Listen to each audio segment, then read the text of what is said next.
Phantom Darkness was released on February 13th, 2008. Widely considered to be one of the most powerful sets ever released in the game's history, there were numerous playable cards that immediately made an impact in the competitive format. But none of them would even come close to leaving such a devastating legacy than the one and only Dark Armed Dragon. In this series, both MBT and myself will be traversing the sands of Yu-Gi-Oh's history. Each episode will take a deep dive into Yu-Gi-Oh's past formats and unlock new strategies as new sets become available. Strap yourselves in because anything is possible. Welcome to the history of Yu-Gi-Oh!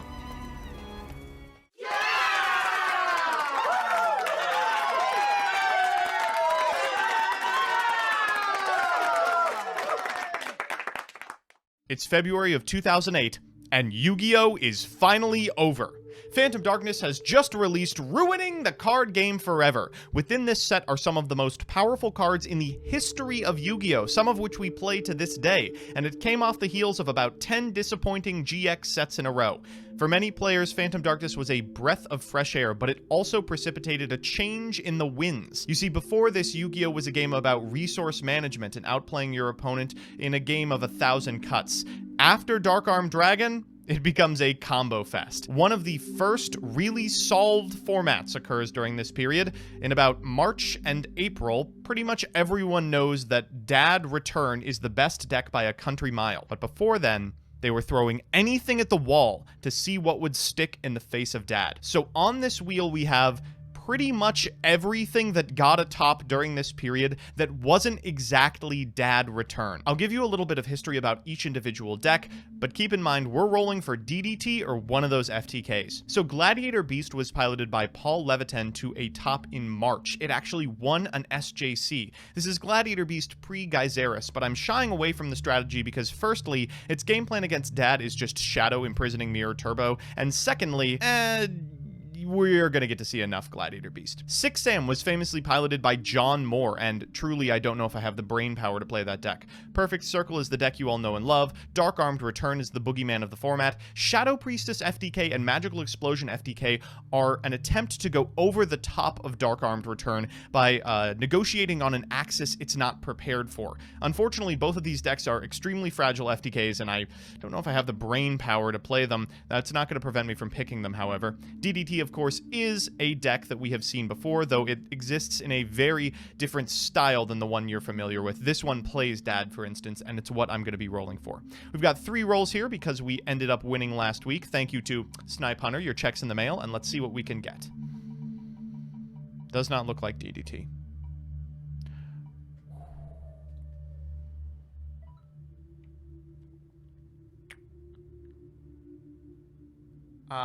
There's no way. It's fragile.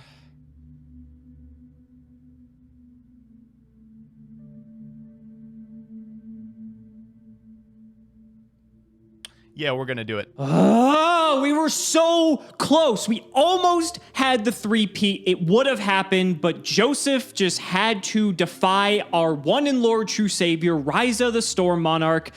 And now here we are in the loser circle. But don't worry, we will get back to the 2 in a row very quickly because we are entering a very high-speed format thanks to the introduction of Phantom Darkness. Phantom Darkness was a very dark time for Yu-Gi-Oh! Indeed, because the release of Dark Armed Dragon would change this game tectonically for the foreseeable future. As you can see, the wheel has made its triumphant return. We have 7 different decks that we could potentially roll on the wheel. I'm only going to get 2 spins because I lost the previous episode. Joseph will have 3. We can potentially respin if we don't get what we want, but we actually have some variety this time around before we have actually 0 variety in the next episode. So first up is Dark Arm Return. This is the deck that is centralized solely around turboing into Dark Arm Dragon as quickly as possible. You can drop multiple at once and just end the game immediately. The damage threshold is so high in this deck that you can just take your opponent out as easily as turn 2. Perfect Circle is still in the wheel because this was the deck leading into Phantom Darkness that some people were still on, but obviously Dark Arm Dragon did change the equation a little bit. Six Samurai makes a return. There actually was some Six Samurai support in Phantom Darkness, and John Moore, Mr. House of Champs, actually took first place at the Shonen Jump Championship in February of 2008, piloting Six Samurai through a field of Dark Arm Dragons and Perfect Circles. So congrats to John Moore. Maybe we're going to spin Six Sam and give that another try. Maybe we can do him right after doing an absolutely miserable job the last time we played Six Sam, but we do have some new support that boosts this deck significantly. Gladiator Beast is actually on the wheel now. There was a list that took first place in all of the Dark Arm return nonsense, but it was main decking 3 copies of Shadow Imprisoning Mirrors, so obviously if you're going to see it every game in a format where everyone's playing the best deck, then that might be the reason why you are able to get to the top cut. But obviously Gladiator Beast does get some more support as well in the form of Darius, and that definitely helps the deck out quite a bit. Diamond Dude Turbo is also on here as well. This is playing Dark Arm Dragon, but you've seen DDT in the past. It's just turboing into a bunch of spell cards, but having Dark Arm Dragon to give you more reach in the damage department is also pretty nice.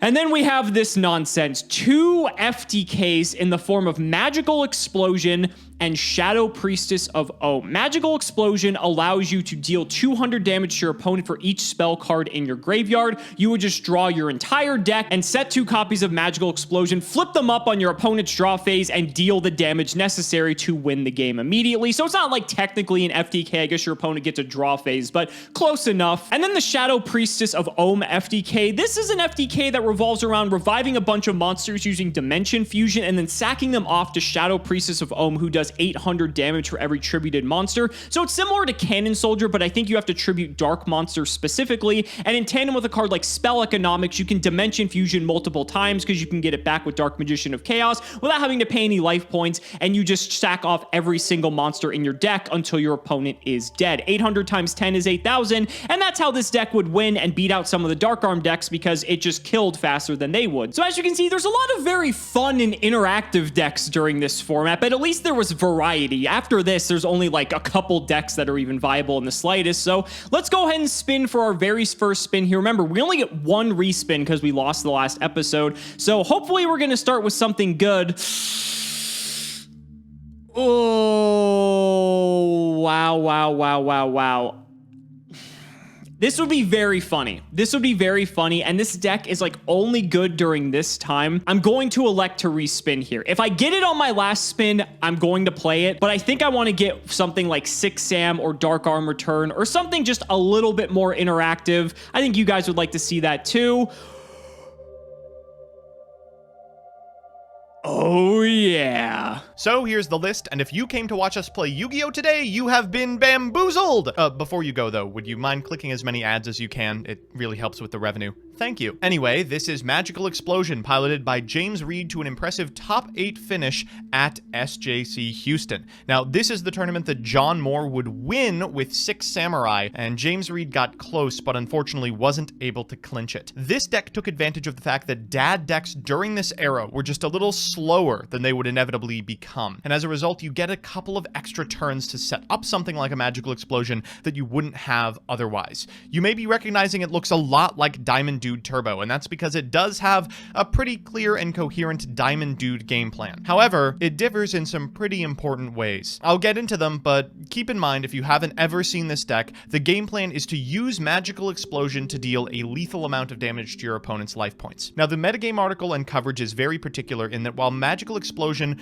was a known quantity, it wasn't really respected. People had dedicated sideboard slots to it, stuff like Royal Decree, sometimes even Rainbow Life, which Reed had to overcome in the top 16 match, but far and away it was considered gimmicky. This was honestly its best showing until 2016, and it's not hard to see why. It looks a little inconsistent, if nothing else. So first we've got a copy of Card Trooper. No surprises there. Very good in a deck that wants to load up its graveyard. Next, 3 Cyber Valley. This is a very impressive draw engine when used with machine duplication, and oftentimes can buy you some extra turns as well. We've got DMOC. We're playing Reasoning Gate, so, you know, not surprising. 2 copies of Diamond Dude. Didn't want to load up on too many normal summons, and this is intensely searchable. 1 copy of Disc Commander, 1 copy of Destiny Hero Dogma. I was shocked to see this one, but in fact, it is included. There are a multitude of ways to get this card out, most of them involving tributing Scapegoat tokens. They can't be tributed for a tribute summon, but Dogma special summons himself just like Plasma does, so you're in the clear. This card is interesting. If you get to control this card by your opponent's standby phase, you can take them down to 4k, at which point a magical explosion for any amount is going to end their trivially low life points. We've got Stratos, we've got a Feather of the Phoenix. This is usually what you're going to be using with DMOC in order to get a magical explosion back. We've got Card Destruction, Destiny Draw, Dimension Fusion, Triple E Emergency Call, 1 True Nade, 2 Hand Destruction, 3 Machine Duplication, a Magical Stone Excavation, fantastic card to put spells back in your hand and cards in your graveyard, 3 Monster Gate, a Premature Burial, 3 Reasoning, 2 Reinforcement of the Army, a Scapegoat, a Call, and 3 of the boy itself, Magical Explosion. In the side, we have a bunch of cards that basically facilitate not a smokescreen sideboard, but a pivot to a more specific style of FTK. Reasoning Gate is still fine. Fusion is hard to locate, but you do win the game if you resolve it. So in the sideboard, not only do we have DD Crows in order to interfere with opponents' game plans, but also we've got like different Dimension Master, Dasher, Jinzo, stuff you can summon off of a Dim Fuse to win the game on the spot. Allure of Darkness was in the side. I guess there's not enough targets. 2 Divine Sword Phoenix Blade, a Heavy Storm, a Mystical Space Typhoon, Double Twister, and double Royal Decree. You can board out of the magical explosions to play like Phoenix Blade Warrior Banish Turbo. It's a very silly deck. So all in all, I don't know if this has the teeth. Certainly the individuals at metagame.com didn't think it was that competitively viable, but James proved him wrong, and I'm hoping to do so as well. Ladies and gentlemen, welcome to the introduction of Dark Arm Dragon. God, does this bring back some horrific memories. This card, for those of you who do not know, was $350 a copy because it was that powerful and basically was a format warping super threat, and I'm pretty sure we're going to demonstrate why that is the case in this very episode. This is Adam Korn's second place list from the tournament that John Moore took first place in, so he actually beat this deck out, and this deck is just a house. So much gas, so much firepower, so many ways to just win the game immediately, and so let's go ahead and do the card by card. First up, 2 copies of Armageddon Knight. This card allows us to get a dark monster into the graveyard. Pretty good because that means we have 1 extra dark to get to Dark Arm Dragon a little bit quicker,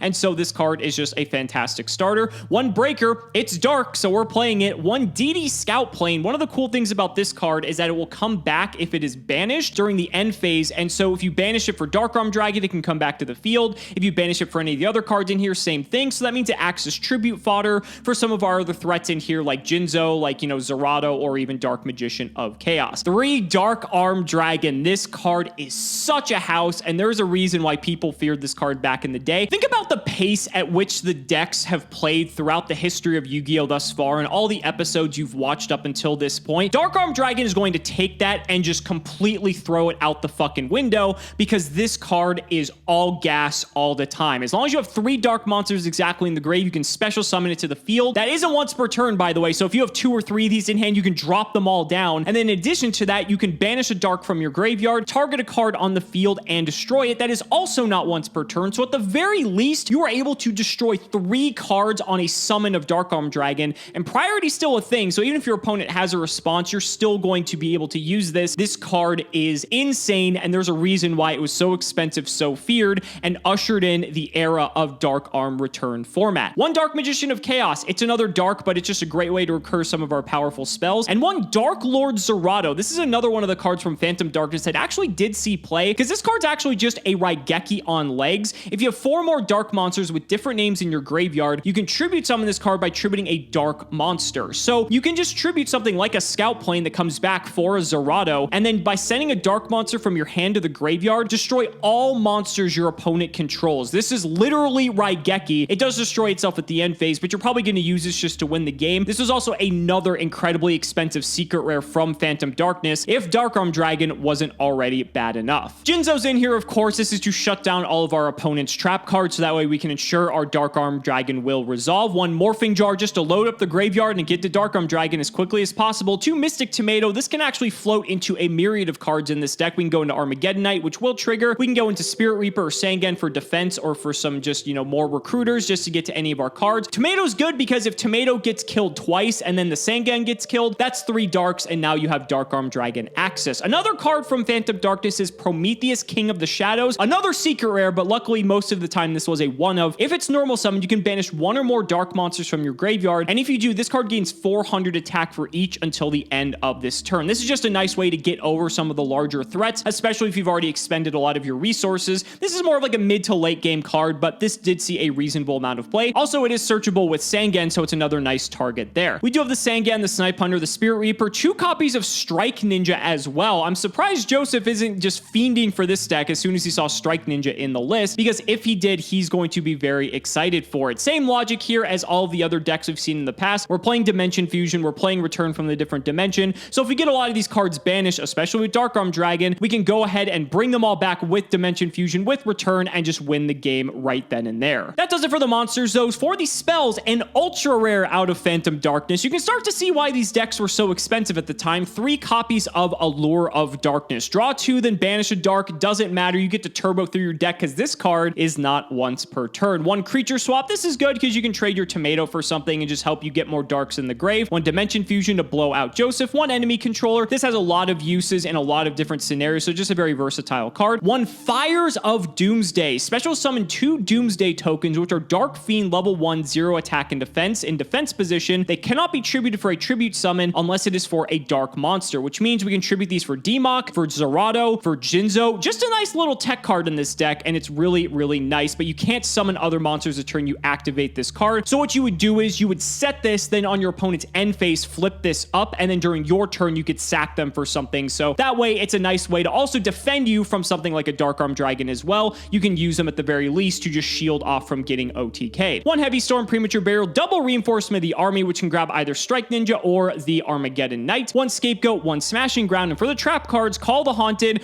Crush Card Virus if this deck wasn't expensive enough, although the gold reprint did come out around this time. I'm not exactly sure when, but that helped the deck significantly become a little bit more affordable. We have 2 copies of Escape from the Dark Dimension. You target a banished dark monster, special summon it so it's Call the Haunted for banished darks, essentially. And this is good because you have so many ways to banish through Strike Ninja, through Dark Arm Dragon, through Allure of Darkness. This card just has so much synergy. Mirror Force, double Return from the Different Dimension, and Torrential Tribute. For the side deck, 2 DD Crows. This is nice because not only does this put a dark monster in our graveyard for our Dark Arm Dragon, it takes a dark out of the opponent's graveyard if they're on a Dark Arm Dragon deck as well. Also nice for stopping like Call the Haunted, Premature Burial, any sort of revival shenanigans. DD Crow did see a reasonable amount of play during this time. DD Survivor is in here as well. We are playing plenty of effects that banish, and so Survivor can come back, being another presence on the field. Another copy of Jinzo because it was semi-limited this time for some reason. 1 Marshmallow to wall up. 1 Brain Control is nice because we do have a few tribute monsters in here, but Brain Control is also good because we can attack with the monster, so it helps us just sometimes get enough damage for the OTK. 1 Lightning Vortex to clear boards. 1 Mystical Space Typhoon for back row, as well as Dust Tornado. 2 Pulling the Rug for Perfect Circle because Perfect Circle was still a very dominant deck around this time before people realized that this was the way to go. You also have to consider the price point of this deck did keep a lot of people away from it initially, at least for this first SJC, and so because of that, a lot of people are still playing their old Perfect Circle decks because those didn't really change all that much as a result of Phantom Darkness being released. And then we also have 2 Threatening Roar. There's also a card missing here. I'm just going to throw a 3rd Threatening Roar in here because I'd really like to have 3 of this if Joseph is playing a Dark Arm Return deck of his own, so that way we don't just die immediately if he does have a way to just go full combo. And so having these cards that are chainable and that way they prevent us from dying, at least give us a turn.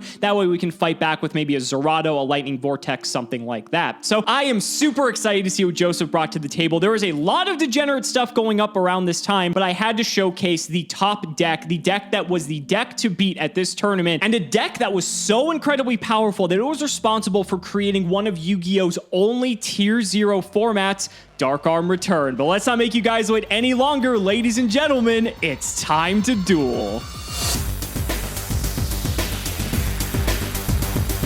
Joseph, I can tell by your sleeves that you are very excited for this episode. This was a great time in Yu-Gi-Oh's history. if you were rich. I was going to say, Great Time might be a little bit of a misnomer. Phantom Darkness was certainly a turning point for Yu-Gi-Oh! But the dad decks that were so ubiquitous during this period, they cost a fair amount of money. Little bit. But, I mean, you know, sometimes Yu-Gi-Oh! Has its expensive format. Sometimes it has its inexpensive format. I think this might be one of the very first times that the average player was, like, truly priced out of playing the game. Maybe not, like, yet, because around this time, there were still other decks that people were trying. But once you get to, like, full-on Tier 0 dad return format, that's when you're just, like, just scrounging for anything possible to be able to play and just getting stomped by Dark Arm Dragon left and right. And don't worry, for those of you who want to see the daddy duel, Cimo and I are going to play it next time. But today, you know, maybe we'll take things a little slower like they did in February, play some of those decks that were represented 1 or 2 times, make John more happy, and I can lose to Shadow Priestess of Ohm.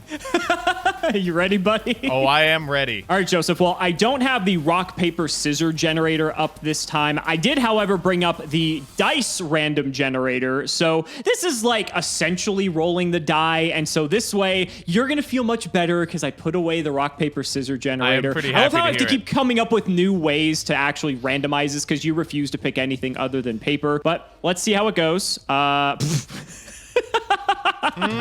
Interesting. How interesting. It was a 5. It was a 5. Oh, yeah. It was a 5. I just want to What point do you want me to out, say? when you go to an online site and you load it up, you seem to always get scissors, but when you have to use Dueling Books randomization feature, well, we have a little Snipe Hunter scenario on our hands. This is a So, different site. It's a different site. It's not even the same website. I don't know you who telling you me paid that I'm off. colluding? Oh my god. Yeah, with all the ad revenue, I'm sure, yeah, we're just paying off everyone at Buddy, this point. I watch We do have to shout progression. out our You've done a lot of colluding. Let's go ahead and shout out our patron, though. It is, this is actually pretty fitting. Lost Cause, thank you for the support. That's how I'm feeling this game, buddy. That's how I'm feeling. Yeah, that's how you're probably going to be feeling, especially when I start the game like this. All right, I will draw for turn. Let's start with this will probably give away what I'm playing, Allure of Darkness. The hell do you mean this gives away what you're playing? Everyone's playing this card. Do your worst. Fair, that's fair. I will banish a Jinzo if you'll allow it.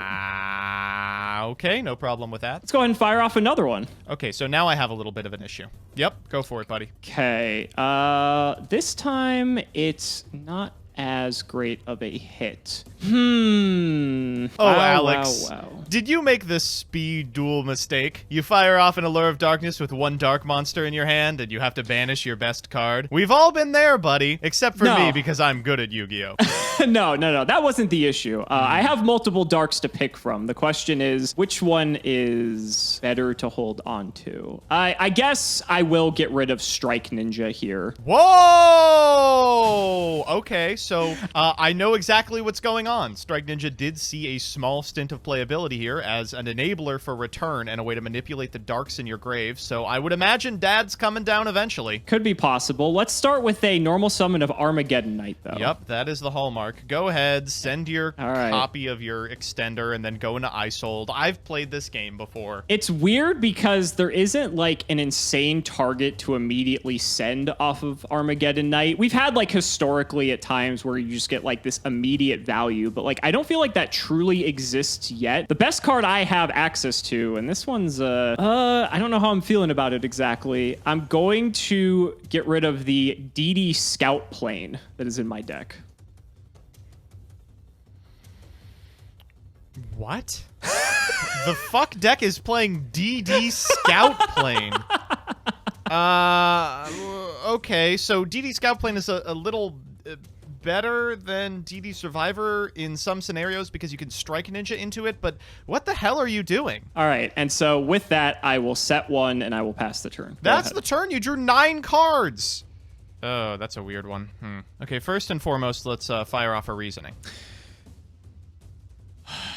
Okay, so this means one of two things. You're either playing 6 Sam, which is, did technically win during this time. So that's scary. Had a nice This run. also could mean that you're playing DDT. I'm pretty sure DDT was playing Reasoning as well during this time. This also could mean you're playing one of the FTKs and you're just going to mill your whole deck. That'd be hilarious. So now, because there's so many different Reasoning decks, I don't actually know what the best call is here. Okay, so if it's 6 Sam, it's got to be what, like 3 or 4. If it's DDT, DDT, it might be 8 because you have to hit the DMOC. If it is one of the FTK decks, what do they even play monsters? What you could call like some of them do. Some of them do. You got to pick 7. I think to be safe, because I don't know what you're playing, I think I'm going to call 4. I think every one of those decks plays a 4. Right. So at least it gives me a little bit of coverage. Okay, Scapegoat right, is not a 4. Nor is Pre. Okay. That's a rough one. Nor is Call. Ooh. Nor is Card. Shit, there's a card Wait a destruction. minute, what's Fuck. going on? This is sure is a lot of spells. Oh, And oh, you no! stupid He's asshole! playing it! All right, DMOC comes down, buddy. Oh, all right, I'm deciding what I'm gonna get. Thinking about this one. This is a hard one. It's a tough one, isn't it? It's It's a rough. tough It's one. rough. Yeah, Yeah. It's a tough one for sure. All right, Go ahead. Determining just how much of an asshole I want to be here. Let's go for Stratos. I'm gonna trigger Stratos. Sure. We're gonna go grab ourselves a copy of Disc Commander. In fact. It's funny, though, because the first time I saw the hits you had, which were Scapegoat, Premature, Called, that could have still been, like, most of these decks. So Exactly. It wasn't until we started seeing everything else that it started going awry. Yep, Stratos is good, though. I am going to Monster Gate here, sending my DM will go to the grave if I banish it. Ooh, that's not good. All right, never mind. I'm going to fire off this Hand Destruction. Okay. I'm going to pitch Disc Commander and Dogma, and you're going to participate as well. All right, let's discard. This is a tough one. I'm going to get rid of a Morphing Jar and a Creature Swap. Ooh, interesting ones. All right, let's draw our 2. I don't know. That doesn't seem very good. All right, let's go for Premature Burial here. I'm going to pay 800. Get the Disc Commander, sure. Right, and then we'll trigger the effect. Yep. How's that feel, Joseph? That's the first time you've gotten to do Oh, this. it feels so good. And it's going to feel a little bit better when I keep moving D-Draw. Send my yep. Diamond Dude to the graveyard. DDT, huh? Okay. How okay. is this allowed? My God. It's so broken. All right, I'm going to Monster Gate here, pitching the Disc Commander. Makes sense. All right, let's see what we get. So it's any monster that can be normal summoned? Correct. Shit, Oh, there you go. That was a quick one. All right. Not much suspense there. That's a good one, though. That's a good one. We'll go for him. All right. Whiff, whiff, whiff, whiff, whiff. Ooh, Woo! that's a huge whiff. Oh, wait, hold up. Does this go to the bottom of the deck? It does go to the bottom of the deck. Oh, that's so not it's a whiff that at bad. all. Okay. Woo. Okay. Imagine if it stayed on top. Oh, that'd be awful. Be terrible news. All right, now I have to decide how I'm doing this. I'm going to activate E-Call. Sure. Let's go grab nothing. I have no more targets. Now, at this time... Okay. Here, let's put that sucker back in the hand. Okay. All right, we're going to activate Magical Stone Excavation here. Yeah. Okay. Pitch 2. I'm going to pitch Valley and E-Call. Okay. And then I'm going to grab back this Premature. Yep. Gonna bring back the Disc Commander once more. As much as I want to, I think I'm actually bringing back the Cyber Valley. Oh, okay. Sure. Take 800 here. And then I'm going to trigger the effect of the Cyber Valley, banishing itself, and probably the Diamond Dude is the pick. I'm just trying to determine what happens if I end up drawing the Dimension Fusion. So if I banish DMOC here, no, here's how I'm going to do it. We're going to summon the Cyber Valley, right? Now that we've summoned the Cyber Valley, I'm going to activate Machine Duplication, targeting Cyber Valley. Interesting. Gonna get one and then possibly use both Cyber Valleys. Okay. Okay. I'm going to try to. We're going to banish one alongside the Diamond Dude. Okay. Draw 2. Okay. Cyber Valley is like one of the coolest Cyber Dragon cards that like didn't see play in Cyber Dragon decks. Exactly. We're going to try again with the Stratos. Sure. All right, let's grab 2 more.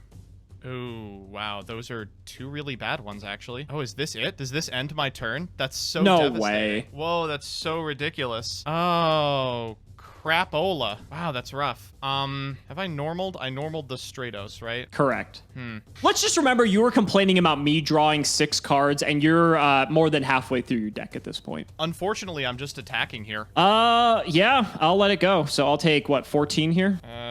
Yes. And that will banish the Armageddon Knight. Why's that? Because of Dark Magician of Chaos's effect. This card has a battle phase effect? Yes, it banishes. That's why this card's so good. I've literally never seen that in my entire life. Shoot. Oh, this is unfortunate. I've drawn literally 20 cards this turn, but I don't think I can win the game from this position. I am going to set 1 And you are good to go. All right, I will draw then. Stand by anything? No, I don't have anything. All right, so we'll go ahead and move to main 1 here. And now I have to figure out what I'm going to do. I'm surprised this deck plays any traps, Joseph. I mean, you're on Call of the Haunted, I guess, so that's something. But yeah, in fact, I am. and this is rough because, like, I don't exactly know what the best play is here. I do want to draw your attention to, I summoned, what, 50 monsters that turn? Guess how many darks I've got in my grave. 0. Oh, no, sorry. I was going to say 0, but you have 2. Oh, you have exactly 3, Yup. actually. Yup. Oh, that's scary. That's scary. I was going to say 0 because you just milled a bunch of spells, but you did, in fact, de-draw a couple things as well. Okay, I think I know the play here. It's not fantastic, but it may be the move because I'm, like, kind of scared of what happens here if I don't do this. Yeah, okay. I'm going to start by firing Dimension Fusion. Oh my god. Yep, we're starting with that. Yeah, buddy, that's fine with me. I figured it would be. I'm gonna grab a bunch of Cyber Valleys. I'll grab a Diamond Dude. I'll grab a Stratos. Let me just ensure that my Stratos is working as intended. I'm gonna use its effect, targeting this card right here. It's a Mirror Force, which is the thing that sucks about this, but it's fine. I'm going to use the effect of Armageddon Knight. That's fine. With Armageddon Knight, I will dump... I guess I'll dump the D-Mock. Sure. That's probably a pretty good one. Okay, and then following that up, I'll go ahead and normal summon out a Mystic Tomato. Sure. I'm going to go to battle. I do have to deal with these Cyber Valleys here eventually, so I can clear your other stuff first, though, which is what I'm going to do. So let's hit into the Diamond Dude. Yeah, I have no problem with that. Okay. Sorry, buddy. And then let's also hit the Stratos. Also fine.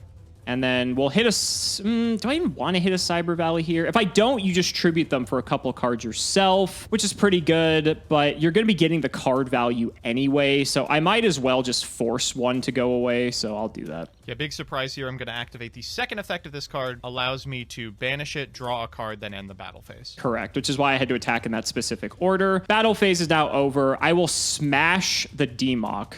Okay, to the banished zone it goes.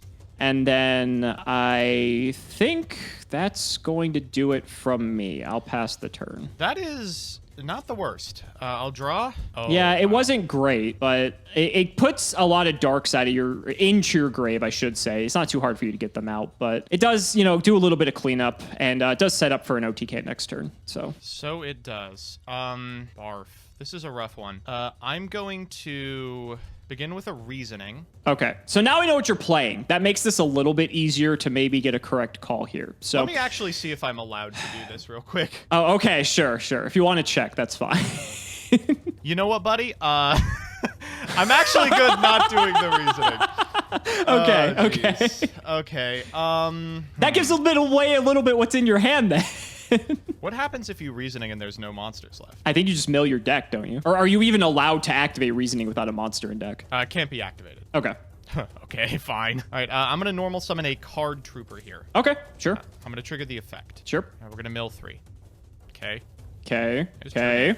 Double Rota Trunade. I'm not super beat up about that. Those aren't really exactly good right now. I mean, I think you have like every warrior in your hand if you still have any left. And Trunade with me having 0 back row isn't particularly great. Happy to not see the Dim Fusion. I'm going to go for the Strike Ninja here, I believe. But I'm just deciding if that screws anything up with regards to how Dad works. This is your 3rd Dark and Grave. If you feel threatened, you can banish with Strike Ninja, but I would need you to actually do that, because if you don't, then I am absolutely screwed.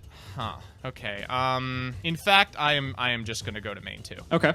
I'm gonna set 1, and you are good to go, buddy. Thinking on end phase, if I want to do anything. Sure. I could Strike Ninja here. I have enough fodder to do so. It's not fantastic. It would actually get me a Scout Plane, which, funny enough, has enough attack to hit over your Card Trooper. The larger issue is you have Cyber Valley, which can just end battle phases, so I do still need to deal with that card regardless. So I think I will elect not to do anything at this exact juncture. And let's go ahead and draw a card. Main 1, let's go ahead and fire off a Rhoda. It's fine. With Rhoda, I will grab... Wow, there's only a couple targets left, huh? Okay, I'll grab another Strike Ninja. Wow, you're on 2 Strike Ninja. That's shocking. So now can hit in for a bunch of damage with the Card Trooper. You'll get to draw off of that. That may just be the play, honestly. There isn't really a lot else I have going on at the moment. So, okay, let's go to battle. Yep. I'm going to smash Card Trooper for 2,000. Ow. All right, I'll take it, and then I'll draw. Okay. Let's go ahead and swing with the Strike Ninja into this. All right, I will activate its effect. Okay. Banish and draw. Then I will go to main 2. I'm just going to put this tomato into defense. Just wall up a little, get a little bit. My life is at 46, which, you know, it's healthy, but I, you know, want to just stave off the worst, I guess. I'll set a card. And let's go ahead and pass it over to you, buddy. Go ahead. Okay, I'm going to begin with a hand destruction that I ripped off the top. All right, I've got a total of 2 cards in my hand, so there's not much I can do about that. The hell is that? Prometheus, King of Shadows? Hell yeah! All right, sure. What are you going to discard? Thinking. Definitely the D-draw seems like garbage. And I think actually the D-draw is pretty bad as well. Okay, sounds good. Sounds good. So we'll both draw. Okay. Oh, this one's rough. All right. I am going to... I'm going to activate Dimension Fusion. Okay, so you're going to take 2,000 here. Thinking if I want to do anything here. Like strike so you can get 1 back? Or yeah, 2 back, I mean, it's not terrible. Yeah, I'll jam. Okay, so I will trigger the Strike Ninja. I'll get this D-Mock banished, and I'll banish another Strike Ninja. Yep. So Strike Ninja will banish himself, and then these other monsters will hit the field. I do have a D-Mock trigger here. As do I. Deciding what I want to get here. Same. Technically, I would be first because I'd be Chain Link 2, correct? Yeah, that sounds right. Yeah, so I will think on that. Man, these Cyber Valleys are pretty good. They are pretty fucking good. Infinitely. I kind of want to get Dimension Fusion back again. But I guess I'll just take the Smashing Ground. Seems like a pretty good one. It's fine. Deciding how I want to do this. I am going to grab Excavation. Do I want to grab Excavation? This is a hard one. Well, you have a lot of spells to choose from. Yeah, I'm going to grab Excavation here. Okay, sure. I'm going to activate Excavation. I'm going to pitch Reasoning, obviously, and Cyber Valley targeting True Nade. Okay. All right, I'm going to True Nade. Okay, it's fine. Jinzo's up, so our back row's not doing much anyway. Yeah. Then... Oh, God. I didn't think I'd get this far! Oh, jeez. All right. Okay, I'm gonna go to combat. Okay. I'm gonna walk into Jinzo here. That seems like the logical hit. I'll take 4. Jinzo gets banished. Okay. Second main. I'm gonna activate Monster Gate targeting a D-Mock. Okay. Let's mill. Uh-oh. Uh-oh, Alex. It looks like I don't have any in my deck. Uh-oh, Alex. Uh-oh. Did you know that during this time in Yu-Gi-Oh! You could activate cards and fail to find? Uh-oh, Alex. You have no Jinzo on your side of the field. Uh-oh, Alex. Oh, no. You've got 4,200 life points, Alex. Oh, no. Alex, what could be happening in this game? God. Oh, Alex. Do you want to hit the start turn and see what fate has in store for you, Alex? Can I just not start my turn and then you can never magical explosion me? Oh, God it could damn be anything, buddy. Why do you think it's magical explosion? Maybe I'm just out of options. 4,800. Is that like, you didn't even have to kill the Jinzo. Flip it up. I had to kill the Jinzo because it's a fucking trap card! Because it's a trap. It's a trap. Yep. Nothing I could have done. Nothing I could have done.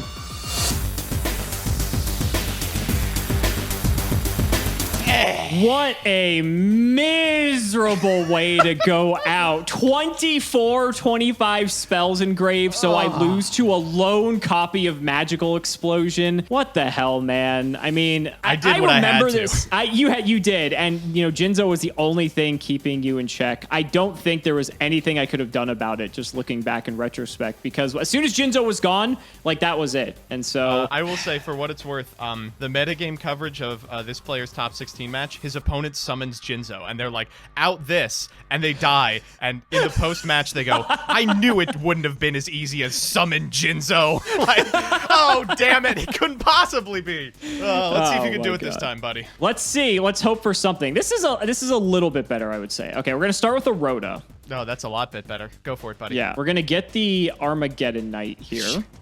Oh, God. Yep. Shocker. Next, we're going to fire an Allure of Darkness. Oh, boy. Yeah? Okay. I've got a couple choices on this one here. I'm going to banish the D-Mock to disincentivize you from wanting to Dimension Fusion anytime soon. Oh, God. Let's now go ahead and... What do we do?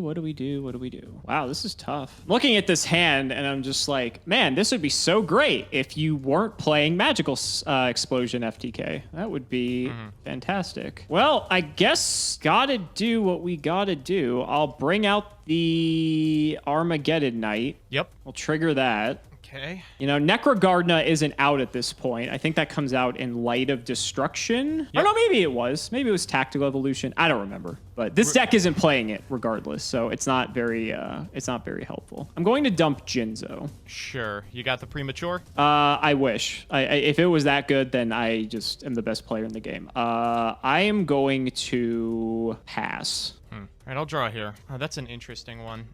This is hard. Oh, this is so difficult. So I have two diverging lines, and they are so painfully different, and one is just so much worse than the other. I'm going to go for D-Draw and put my faith in the heart of the cards. We're going to send a Diamond Dude. Sure.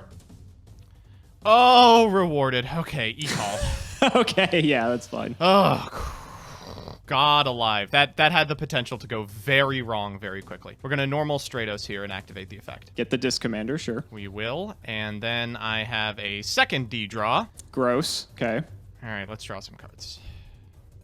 Ooh. Yeah, that is very interesting. That's I don't like to hear very that. interesting one. I don't like to hear that. You know what? Okay, let's start off with a Monster Gate. How do you feel about that? I have no control over this one, so be it. No. Okay. You get to mill 3 more. So it would seem. All right, let's go for the effect here. Okay. 3 magical explosion, please. Oh, D-Mock. No. That's interesting. D-Mock. D-Mock. Wow, I guess I should have maybe done this in a different way. Okay, I'm going to fire off Card Destruction. Okay. That's pretty good. Sure. All right, so what I get? Scout Plane. Okay, that's nice. Mystic Tomato. Heavy Storm. Oh, a Dark Arm Dragon and a Spear. We had the boy. We're going to be able to keep you off that for the known future. We got a Scapegoat, an Allure, a Magical Explosion, and that's it. I just need better stuff, unfortunately. Oh, that is much better stuff. Great. All right, so we're going to fire off our reasoning here. Okay. This I at least have some control over. All right, so the D-Mock's gone, so that I don't have to worry about. You have Stratos in the grave, you have Diamond Dude in the grave. So you have 2 level 4s left in Diamond Dude. You're also playing Cyber Valleys. So the Cyber Valleys are level 1, I believe. And being level 1, that's the only thing you're really going to hit off of that. I also don't know if there's anything else I remember from the previous game that you were on. I think that basically about covers your monster lineup. I think. What's the worst case scenario here? If you get Valley, you can sack the Card Trooper, draw 2 more cards. If you get the Diamond Dude, you could mill 1, but you're not using anything until the following turn. But Diamond Dude is, not particularly scary at the moment. I think Cyber Valley might actually be a little bit worse here just because you get to draw 2 more. And Diamond Dude's like delayed reaction. So I guess we'll go for 1. Oh, give me the big daddy punish here. Nope. Oh my God, he's still going. Nope. It's still going. Nope. Okay, there's a second explosion. Nope. That makes me feel a little bit better. Nope. Yes. All right. That is that is unfortunate. All right, how's this graveyard looking, buddy? It's thick. It's very thick. It's a thick boy. Now I have to do some thinking. 2 magical explosions in grave is, makes me feel a little bit better. You can get them back. I know this deck plays a Feather of the Phoenix, but it is in the grave, and I think you only play one of it, unless it does play multiple. Just thinking real quick here. All right. That is also your first Cyber Valley, so you could still have 2 more of those either in your hand or deck somewhere. I'm going to activate Magical Stone Excavation here. That's scary. Okay. I'm going to send these 2 to the grave, and we're so going to the Diamond bring Dude goes back in hand. the Premature Burial. Okay. And now we have a conundrum on our hand. We can preem for the Democ, which is crazy, of course, and just get in for a fat amount of damage and try and kill you with the explosion at our earliest convenience that still remains in deck. Or we can get the Disc Commander. But if we get the Disc Commander, we've got 6 cards in deck. One of them is Magical Explosion. 12, 13, 14, 15, 16, 17, 18, 19, 20, 21. We're going to have 22 in grave, and that is not close. That's pretty far away. Yeah. So I think I'm gonna pay 8 here for sure. Okay. I am gonna get the Democ. Sure. And we're gonna use the Democ to put we could put the Allure. That seems really good, right? I think you should pick a card destruction, actually. I'm gonna put the Trunade in hand, I think. Interesting. I'm gonna have my cake and I'm gonna eat it too. All right, let's go to combat. Okay. I'm gonna attack your guy. Okay, so I'll take 14 and I get banished, and then 19 from the Trooper. Yep. Second main here, we're gonna fire off the Trunade. Okay. Premature to my hand. Sure. And then Democ to the banished zone. Okay. Then we're gonna fire Premature Burial. I'm gonna go ahead and target my Disc Commander here. And you're just going to try to win it right now? We're trying. Ooh, wow, those are interesting ones. Okay, I am going to, unfortunately, I'm gonna pass turn here. That makes me feel a little bit good. So you have 1, 2, 3, 4, 5, 6, 7, 8, 9, 10, 11, 12, 13, 14, 15, 16, 17, 18, 19, 20, 20, 22 spells. So you are functionally gonna die to a big spooky gun. Correct. Okay. Okay, now we have to figure out how we're going to do this. There's some other stuff at play that just randomly happened that turn that I feel really good about. You ended up in a position where you'd have to spend your normal on Strike Ninja if you want to get back into dad range. You can fire off a Dimension Fusion if you have it, but that functionally just wins me the game. It's a rough one for sure. All right, let's Allure to start. That sounds good. That is not what we needed to draw. Damn. That is not what we needed to draw at all. So you've got 2 in hand. You didn't do anything. I know you still have 2 Cyber Valleys in the deck, assuming you're playing 3. Right. Scary part is here, a scenario where you go like Cyber Valley, sack your guys. So I'd really like to get those off the field. Card Trooper just net you a card anyway, though, which sucks. You did normal summon, so you couldn't have played Valley anyway. You are out of Diamond Dudes, so it's possible that one of those cards is that, one of those cards is just something else. I would like to get some damage in, but the problem is, I don't know if it's like very good or not. It's not fantastic. Not fantastic at all. Card Trooper is also a bit scary too, because then you can get the damage threshold a little bit lower, although you have so many spells in grave, it may not matter. 1, 2, 3, 4, 5, 6, 7, 8, 9, 10, 11, 12, 13, 14, 15, 16, 17, 18, 19. You only have 21 spells in grave at the moment, 22 once Premature hit, so that's 4,400. So you'd still need 2 more to kill me at this exact life total, and that could matter. Yeah, no, realistically, sure. That could matter. I think I'm going to get rid of the Sangan here. Sure. It's a lot better on a game state that is going to actually last some amount of time. Correct. Next, I'm going to normal summon this Armageddon Knight. That's fine. I'm not going to use the effect because I don't think there's really anything else good that I want to get out of my deck. We have the Democ gone. We have the Scout Plane gone. It's a you can effect, so it isn't mandatory. I'm not feeling good about this. I am going to hit into the Trooper. Trooper can hit over this Armageddon Knight and maybe decrease the threshold there. Yeah, I figure you get to draw a card, but it doesn't allow you to get in for damage, so it's fine. Because if you have a way to clear this, then you pump Trooper to 19. Then it's just going to get really ugly at that point. And so I'm going to set... Screw it. Let's go all in. I'm going to set 4 cards to play around hand destruction and pass the turn. All right, buddy. I can tell. I just checked my deck. Of my 5 cards, 3 of them win me the game right now. So I do need to see one of those 3. All right. Shit. Okay. Well, that was not one of those 3. Well, but you get to draw 2 more now. In fact, I'm going to draw a little more than that. Okay. All right. So we're going to get the other one out of deck. All right. I'm going to activate Valley. Going to banish Valley, and this is funny. I think I actually have to banish Valley here, because if I draw Dim Fuse... Oh, no, I can just voluntarily not summon the Disc Commander, right? No, because Dim Fuse is mandatory. I think you have to summon everything. I'm checking. Oh, you do? Fuck. All right, Valley It's mandatory to summon everything. Valley and Valley, okay. Okay. Yuck. Gross. You have to have it, Joseph. There's no way the last card in your deck is Dimension Fusion. Going for the Dim Fuse. What do you think? I'm thinking here. I'm thinking. Yep. You have one too, Alex. Think how good it would be. Yeah, okay. It's going to resolve. Great. Demok, Valley, Valley. Okay. We will go Sangan, Arma, Demok. So we each get a Demok trigger.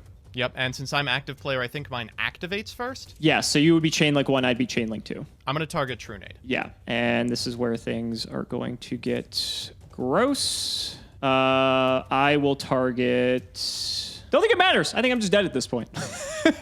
What's left? You've like gone through everything at this point. Yeah. I can tell you right now, the last card in my deck is D-Draw. Oh, okay. Okay. I'll grab Rhoda, I guess. I will grab Trunade, and I'm going to fire it off, buddy. I'm going to chain Call of the Haunted, targeting my Jinzo. I figured this was what was going to happen. That's fine. Okay, so we shall get the Jinzo back. Trunade resolves. Jinzo will stay, which is nice. Unfortunately, and, Disc Commander will not. But, if you'd like to draw some more cards, feel free. I think I'm actually good. Unfortunately, this scenario does leave you with a Jinzo that is just slightly under the attack of my Dark Magician of Chaos. But just to ensure that this works, I'm going to go for the Premature Burial here. I'm going to summon my Elemental Hero Stratos. We'll get in for maybe a little more damage over that Armageddonite. We're going to start with the Demok into the Jinzo. That's correct. And let's go for that Arma as well. Okay, that will take care of him. So I take 400 from each of these. Not that I really needed to. And then in main phase 2, I think I'm going to fire off a Rhoda, no targets, an E-Call, no targets, and maybe I'll set just one card in my back row. Could be anything. Could be anything. Could be anything. Could be anything. Could be. But it is, Just in fact, flip Magical it. Explosion. Woo! You got it, buddy. What a stupid game! Got it. What a dumb whoops, that game! was the wrong way. Oh no, I went up again. Shit, I need to go down in life. There we go. I actually, if it wasn't Trunade or any just big board wipe, I had a return, so I could have brought Jinzo back before you had the chance to activate this. So that would have been cool, but unfortunately, it just wasn't going to happen that way. Yeah, I mean, this is why this deck was actually one of the few things that could contest with Dark Arm Return, because it could actually outpace it. It was fast enough just to be able to just blow it out quickly enough. And these weren't fast games, but in terms of how quickly we're going through the decks, they were fast in that capacity, right? I took a lot of time for my turns, but right. Game 1 ended on turn 5, and Game 2 ended on turn 5. I drew 25 cards on my second turn, both of these games. They were not fast in length, but they were over pretty quickly. Right, and we were taking multiple minutes per turn, just trying to think of what we could do. And when I saw my opening hand, this game specifically, my opening hand was 4 monsters and heavy storm. And so that's just not what you want to see going up against this, especially going first. But it's not like you can go second, because then you have no way to defend against it. Right. So my choices were set Tomato, set Reaper, or normal summon Arma to set up Dark Arm Dragon. And so I just figured the setup was there. I drew to another Dark Arm Dragon after the card destruction, which was nice, but it just didn't allow me to get anything, especially because the card destruction just loaded the grave with Darks. Strike Ninja would have been really nice here to be able to clear out there, but even then, it just did not matter. I sent that Jinzo preemptively just in case there was a way for me to get to a Call the Haunted or Premature Burial to possibly stop this, and I'd sided in the spell and trap removal. I sided in the Dust Tornado, the MST, just anything else I could do, but there wasn't much you could do in the face of Magical Explosion. This deck is crazy, though. I mean, the Cyber Valleys put up walls and draw you cards. If Yu-Gi-Oh! Needed another machine monster that drew you cards, here you go. Finally. And it's machine dupable on top of it. There's a lot to talk about in terms of this deck. The individual who actually had an insane run with it over the course of the tournament. Unfortunately, was not able to cap this tournament. James Reed actually got top 8 at the tournament that John Moore ended up winning. But the coverage of this deck is very interesting. Magical Explosion was a known quantity. It wasn't like James Reed built this in his basement with a box of scraps. Like, this was a deck, but like Six Samurai, it just didn't have the representation in Top Cuts. But because it was around, not only was James playing through garbage like Jinzo every game, which you can tell in the deck building, you know, he clearly was prepared to play against no matter what. He also was playing against, like, unbelievably bad cards like Rainbow Life. Like, it was just ridiculous. I'm really happy to see that this match worked out pretty much how it was drawn on paper. The cards that are a part of this deck, Giant Trunade, Dimension Fusion, Magical Stone Excavation, Demock, I mean, they represent some of the most bannable cards in the history of Yu-Gi-Oh! And shortly after this, they are gone forever. I actually, and you know, maybe in retrospect, I should have played it because although I did only see, I think, one of my side cards, I'm not 100% sure. One thing I was going to say, Jinzo's semi-limited in this format too. Yep. So like, it's, again, Jinzo was pretty frequent to come up, and then the fact you have Armageddon Knight to be able to banish it, to be able to recur it and different things like that, that also just made it even more accessible than ever. But to your point about the way that this deck was designed, one of the crazy things about it is that I almost at one point contemplated siding in DD Crow, because while you do play Dimension Fusion, being able to crow something, you know, like a Disc Commander, or even like, let's say in this instance, a Giant Trunade, which was a target for your Dark Magician of Chaos, maybe I should have sided it in, because I was just underestimating Demock's just recycling. I guess you could just banish the Demock flat out, but again, with Dimension Fusion just being such an annoying card, it's like, I don't know, it's rough, because it's like, then I'm setting you up for that, even though you do have ways to interact with it. It was, you and I took like 5 minutes to side deck for this, because we're just like, all right, what do we do now?